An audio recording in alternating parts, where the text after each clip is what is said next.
Tank Davis, fresh off a 3-month house arrest, essentially ready to get back in the ring and fight. Yeah. I talked to Devin's brother Meech after the fight a couple of weeks ago, and he said, hey, we trying to step to Devin after this, directly kind of giving me a little bit of insight on the camp of Tank Davis and their wants. It's a big plate, though. A lot of different ways that they can go. Yeah. But what do you think? How does Devin and Tank match up? Again, that's boxing IQ now. Now we're going into something different. Lomachenko's boxing IQ is so high, but from what I've seen, it's higher against certain styles, if that makes sense. Certain styles of boxing. As I said, anyone that's standing high guard, he has a field day with them. You know, he'll start popping, he'll be doing all this showboating because it's easy for him. But anytime he comes against a fighter which is like got that slick stance, it takes him a bit longer to work it out. This is my opinion as well. And they can say, oh, he's fought that style before. Every fight is different. You know, Haney's gonna throw punches different. Tank, I feel like, you know what?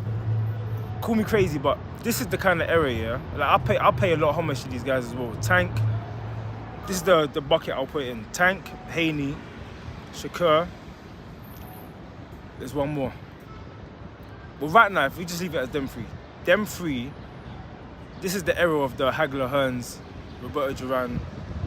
That's the mix in my opinion, because that's the class. And if they all fight each other in their prime, I feel like it's going to be fantastic for boxing. Who wins?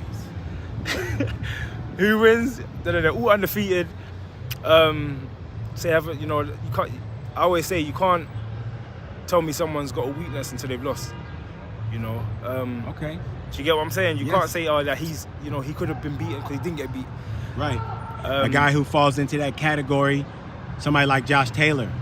Josh Taylor. Yeah. Josh Taylor, a couple weeks, is fighting against Teofimo Lopez.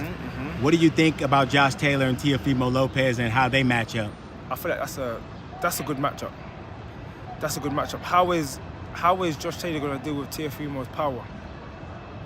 That's what the question is for me. In my opinion, Jack Catterall beat, or in a lot of people's opinion, he beat Josh Taylor, and it was wrong in my opinion what happened to him. Didn't get the rematch, etc.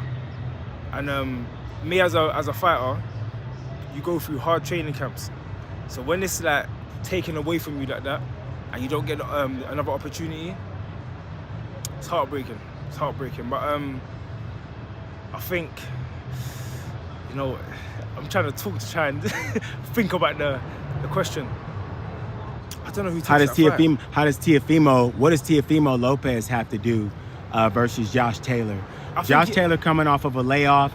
Teofimo Lopez, decent performances, last performances, but in the eyes of boxing, a little shaky. He is shaky. And maybe there are questions about his confidence at this point as well. For me, you know what it is for me? It's not his confidence. It's he's one of them fighters who are exceptional on his day, and then he has his day when he's off. That's what happened against Gambosis. He was off that night, like completely off, looking for big punches, etc. That could come down to experience as well. You don't know, but that's going to be my answer for this fight. If a sharp, powerful Teofimo turns up, confident, as you're saying, hands low and bap and banging, I feel like he'll get the victory. But if he's not, Josh Taylor will take him apart.